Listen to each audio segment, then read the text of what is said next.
Good morning, walkers. Here, sunny Madeira. And in fact, we're right in the heart of the Lido area in Funchal. We started on a nice little display here featuring tiny houses. Tiny houses have arrived. Hurrah, here, Funchal. We will talk about housing, etc.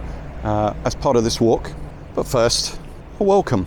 And whether you perambulate via 1 leg, 2 legs, 3 legs, 4 legs, whether you use a multitude of oscillating pseudopodia to move, you're very welcome.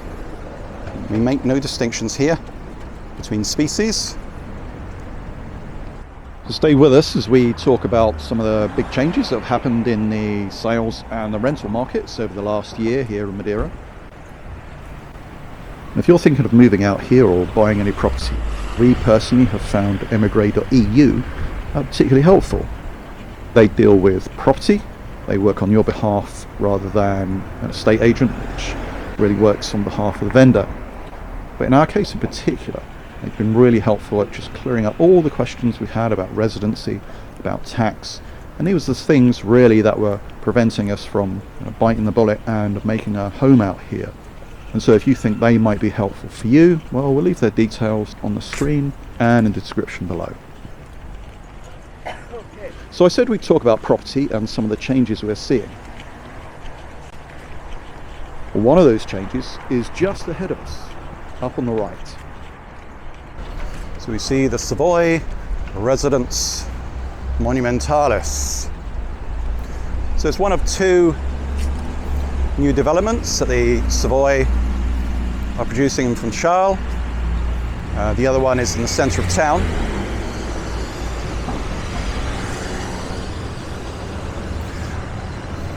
A prime bit of real estate right here with ocean views.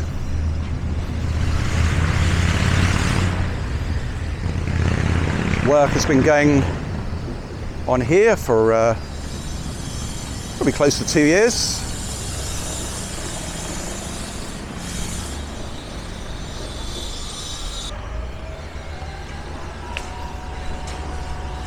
If you so desired, and one was available, you wish to buy an apartment here, or a T0 or studio, as you might know it, along with a parking space and a little bit of terrace perhaps, you'll be looking at 500,000 euros. If you want a T4, so a 4-bedroom apartment, a little bit more expensive at 1.6 million.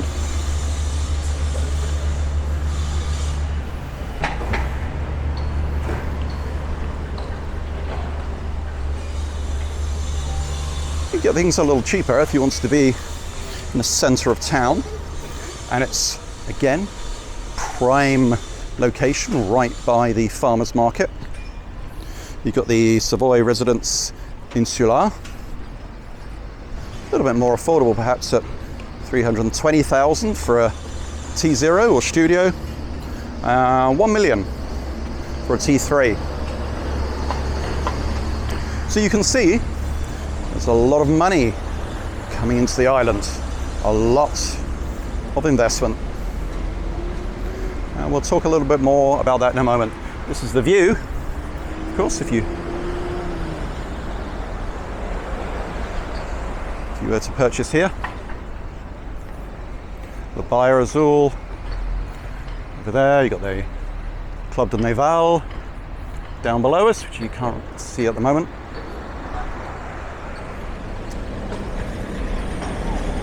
You may or may not be surprised to know that Funchal recently became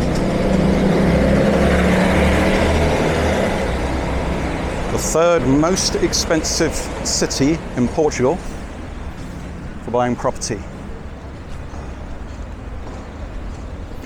In fact, over the last year alone, property prices have risen by nearly 23%. So what are the reasons for this? The short-term rental market, so Airbnb, Assicom, etc. has really become a lot more popular here. And I think especially over the pandemic, sort of mirrored, I think, what we saw in Britain, really, which is the price of anything on Airbnb just rose astronomically. And here too, people have realized that actually if you have a property, rather than letting out for a year, maybe to a local person, we've discovered, well, they put it on Airbnb, you're going to make a lot more money. This has a obvious effect for the local people who actually do the work here, who actually enable tourists to come and enjoy everything that Madeira has to offer. So that's one reason. Golden visas too. So Portugal changed their rules, I think at the beginning of the year, for the mainland. It's still quite expensive. In fact, it's more expensive now to get a golden visa. In case you didn't know, a golden visa is if you invest into a business, or more simply you buy a property and hold it here of a particular value, then you're given residency, automatic residency. And for that also you don't have to stay here on the island all year. In fact, on a golden visa, I think you only need to stay here a week. However, so changes on the mainland meant that the price had gone up to 500,000 euros, and also you were no longer able to purchase in the most obvious touristed areas, so the Algarve, Porto, Lisbon. So there's a little bit of a rush, I think, to come here. So there has been a flurry. This is why, one of the reasons why prices have gone up so much.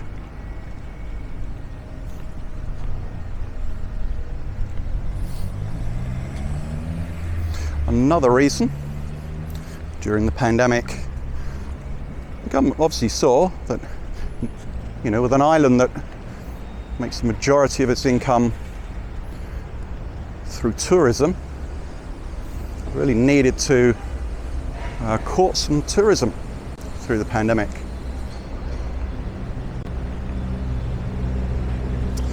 And so they launched the Digital Nomad program. So the Digital Nomad program invited people who could work remotely, and very, very easy terms, made it very easy to come here in the pandemic. And again, we've probably mentioned that coming here when we were able to fly, it was very straightforward. The government offered you free COVID tests. It was very easy to travel here. And coming here as a digital nomad, you may have heard of the digital nomad village that they had set up at Ponta do Sol. So again, inviting people, just like other countries too, like Bermuda, a few other places, was doing the same thing, realizing they had to find a different way of bringing tourists in. And so that too brought a whole different age group, really, of visitors. So again, suddenly you had a new group of visitors coming here with the realization that they could work. It was sunny. And so that too has driven up prices. It's driven up prices of long stay, short stay, and also there's been the people who have decided in the midst of COVID, probably in the same way that most of us have decided to reevaluate our lives, as we've seen in the kind of the quiet quitting movements, etc. That a new life could be made here. I'm just pointing out here, by the way, the Ajuda Gardens, big hotel stroke apartment complex. you might find that if you decided to still look for a property here, you might see some apartments here for sale. That's because there's not much else here, and I'll talk about that again in a moment. So we talked about digital nomads and Brexit too, to be honest. Brexit has had, well, I think some of the expected consequences, well, let's say a lot of the population were expecting. It's made travel to the Schengen area much more difficult. Made it more complicated for the Brits to hold a property abroad. So again, probably raised property prices as people have either decided to invest here and actually do the golden visa scheme.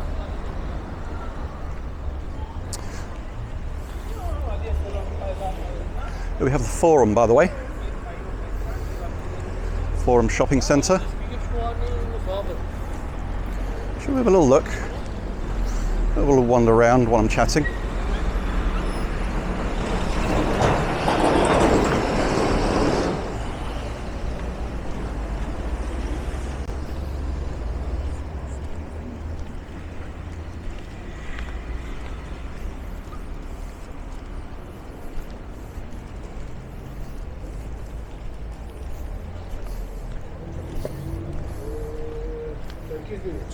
So what has all this meant for well, property here? So property prices, as I said, have gone up by 23%, but also just the availability of property has just disappeared, really. I have to say that. Unless you're looking at the high end, talking about the really high end,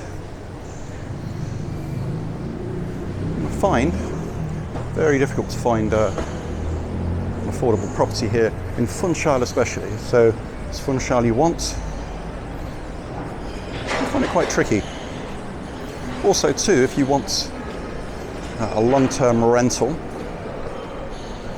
just giving you a nice little look across the way there to Pull and Bear, to Stradivarius, Zara here, got some nice shops. Some nice cafe areas too, if you want to get out of the sun.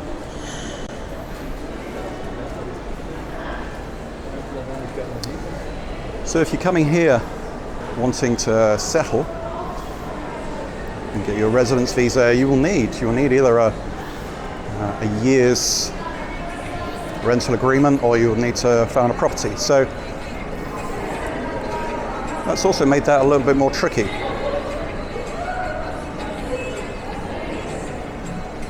Things are available, but you need to get on lists. It may be that you're going to have to look at other parts of the island.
All of this is also having an effect on people who have recently moved to the island.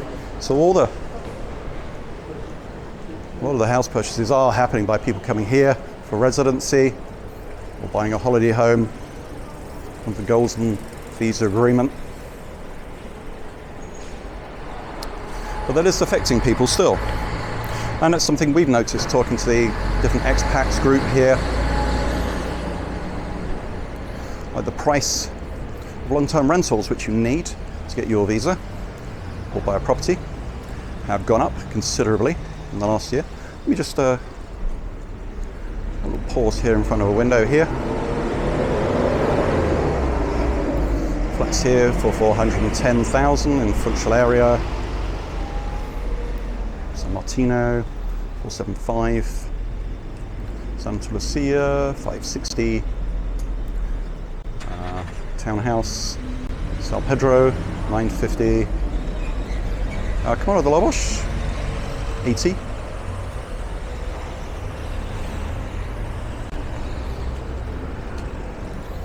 So you can see for yourself, you can have a look on one of the Portuguese property listing sites like Idealista.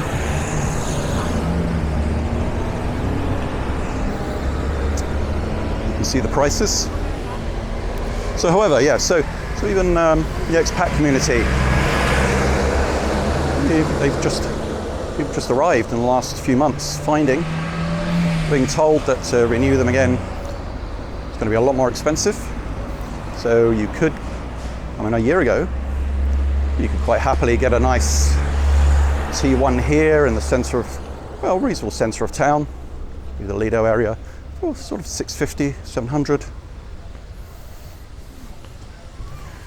I think that's going to change.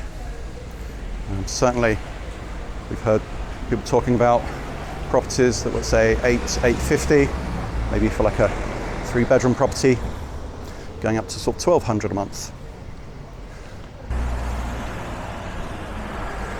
Now, we're going to head up the side here. You'll see some of the back streets.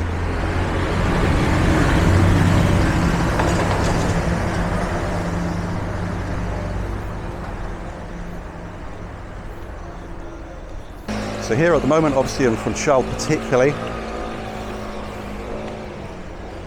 there's been a lot of demand, a lot of investment. But two,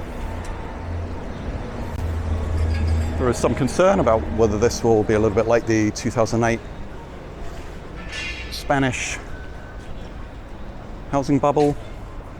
So there's something here that's also in the air. There's talk about the change in the accommodation license here. So this is the license that allows you to run like an Airbnb or a short-term holiday booking. Yeah, like a room or an apartment. So there's some recent changes in Porto, in Lisbon, but I believe put a stop to granting any more short-term licenses. And part of this, what I imagine, is also to just simply allow some property that locals can live in. Again, it's the people that are born here, they've got families here, they provide the work, they provide all the resources for tourists to come here.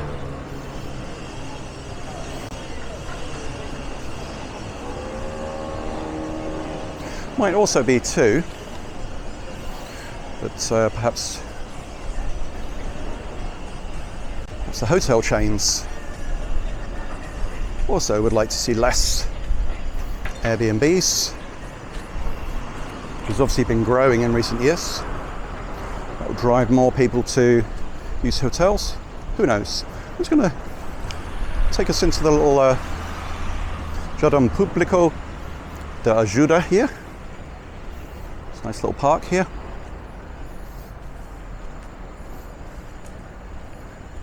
It's always lovely, isn't it, when you've got lots of accommodation blocks, but a city creates some little green havens where you can hang out, where if you don't have a garden, you can come and sit in nature, sit in greenery,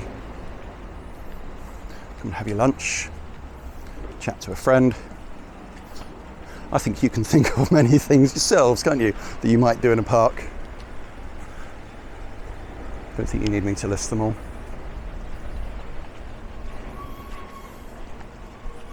So talking about the AL licenses then, how this might affect Madeira. So at the moment, things are in the air because they're talking about it in the courts about bringing something similar here to Madeira. So a little wander around, and you'll get as many answers about what might happen as the number of people that you ask. So no one really knows at the minute. There's a possibility that it'll become much more difficult to run Airbnbs here.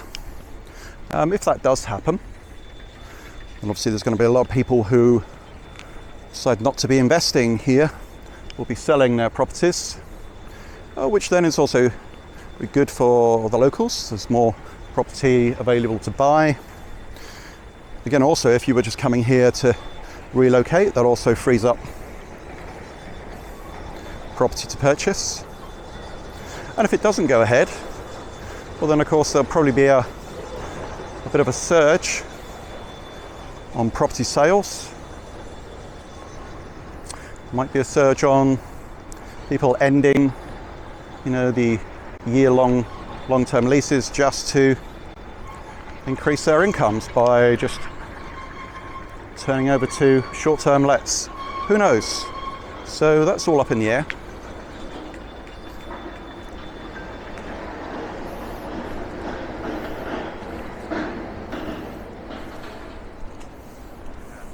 There's a building work down there now. So I think this is part of the famous Dubai development down there. Just you see the crane, the area being flattened, big piece of land on a strata Monumentalis. It's going to have a fantastic view of the sea. But probably going to be out of the price range for most people that live here on the island. The Dubai development is a development of 400 units. I think the first stage is going to be finished by probably the end of next year, 2023.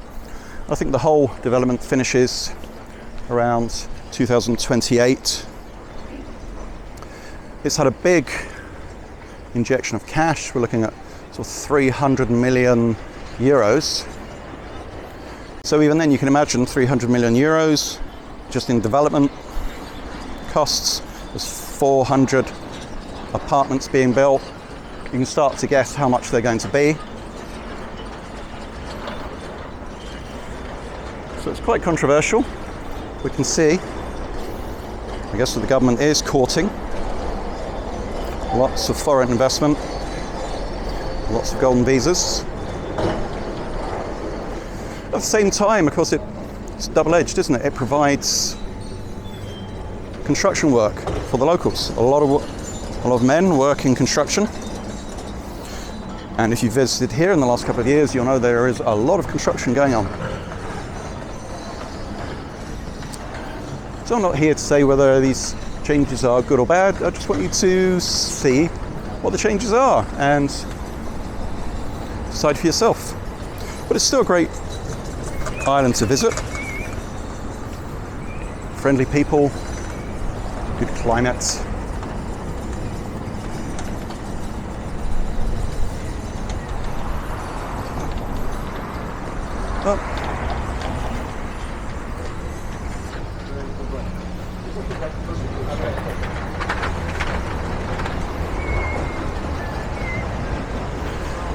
So again, the Strata Monumentalis to our left. Again, we're still walking. You can still see the scale of development area here. Again, this is the Dubai project, I'm sure. Don't know how high they're going to be. I think there's some said between 7 and 9 stories. So the poor people back here have got their apartments, hopefully. We're still going to get a sea view.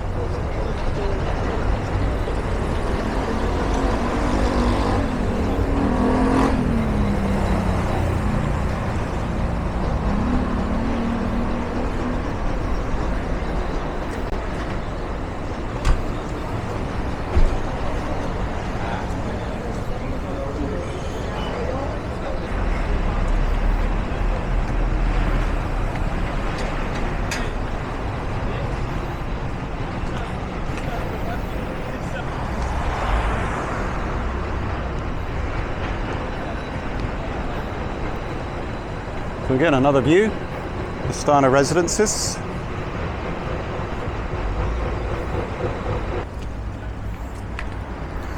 Come up to this roundabout and you'll see there's a great statue here. It's like an angel being hung here by its wings.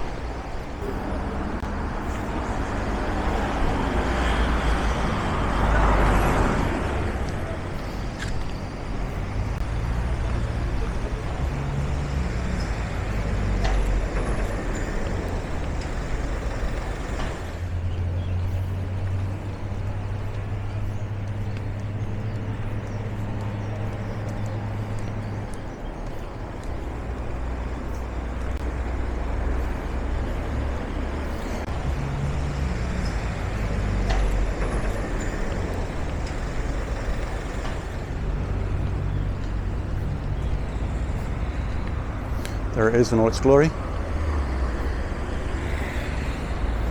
Impressive.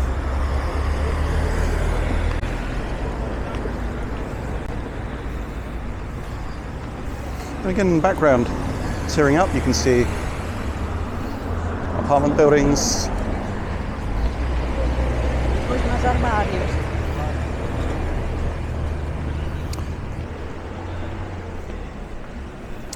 So here's the little sign.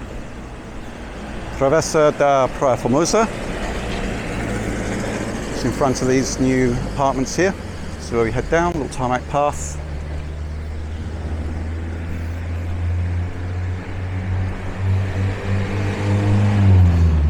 Big blue thing, well the bottom one, that's the sea.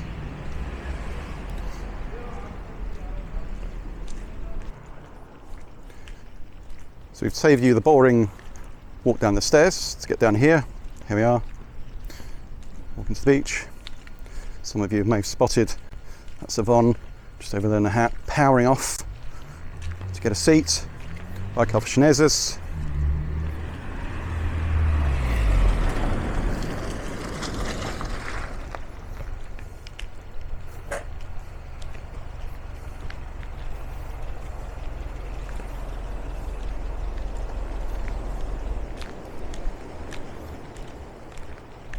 Back down on glorious Praia Formosa.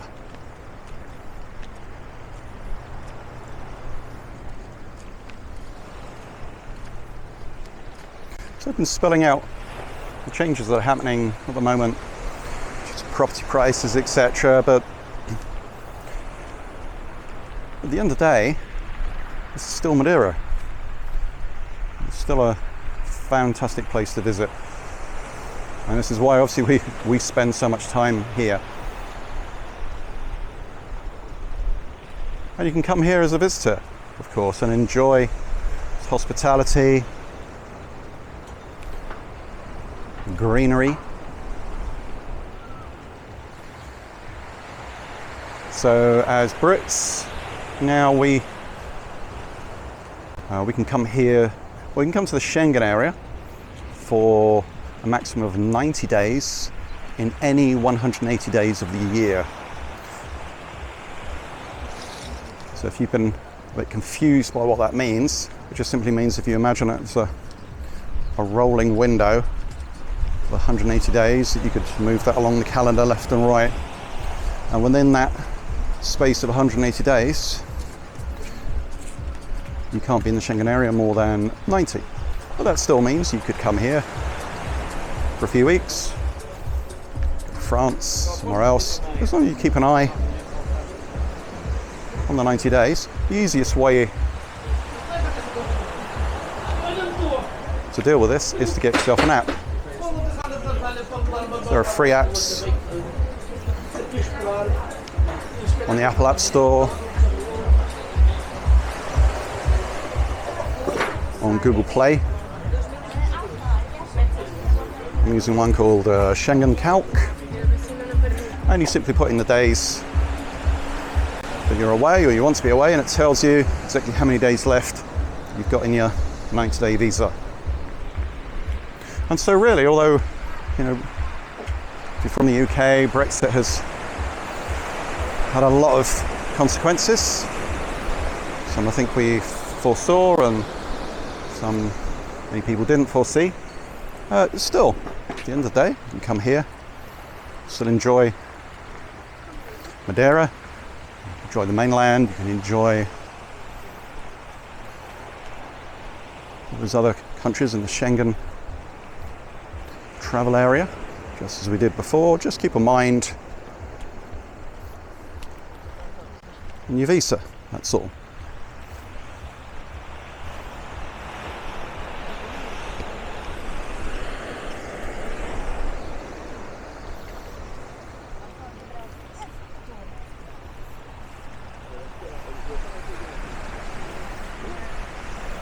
Black sand, a few rocks, Atlantic Ocean. Nice place to come and have a swim.